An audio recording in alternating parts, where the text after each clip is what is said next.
देखी सुपरस्टार खेसारी लाल यादव और सहर अफशा के ब्लॉकबस्टर फिल्म चोरी चोरी चुपके चुपके। मम्मी कसम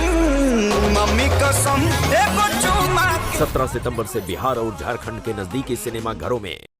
जय हो भोजपुरिया समाज के सम्मानी लोग। दोस्तों आ गई है सुपरस्टार खेसारी लाल यादव की वो वाली फिल्म चोरी चोरी चुपके से, जो कि हम लोगों के बीच में कल 17 तारीख को आएगी। दोस्तों सुपरस्टार खेसारी लाल यादव के जितने भी फैन हैं अपने नज़दीकी सिनेमा घर में देखना ना भूलें। और अब सुपरस्टार खेसारी लाल यादव की फिल्म को इतना सारा प्यार और आशीर्वाद दें कि यह फिल्म एक रिकॉर्ड कायम करे। जी हाँ दोस्तों, सुपरस्टार खेसारी लाल यादव की यह फिल्म कल ही आएगी। तो जितने भी फैन हैं खेसारी लाल यादव के अपने आसपास के सिनेमा घरों में ज़रूर से ज़रूर देखें और देखना ना भूलें। सुपरस्टार खेसारी लाल यादव के सभी फैन हमारे इस चैनल को सब्सक्राइब कर लीजिए, क्योंकि हम अपने इस चैनल पर सुपरस्टार खेसारी लाल यादव की सबसे पहले ट्रेंडिंग न्यूज आपको देते हैं।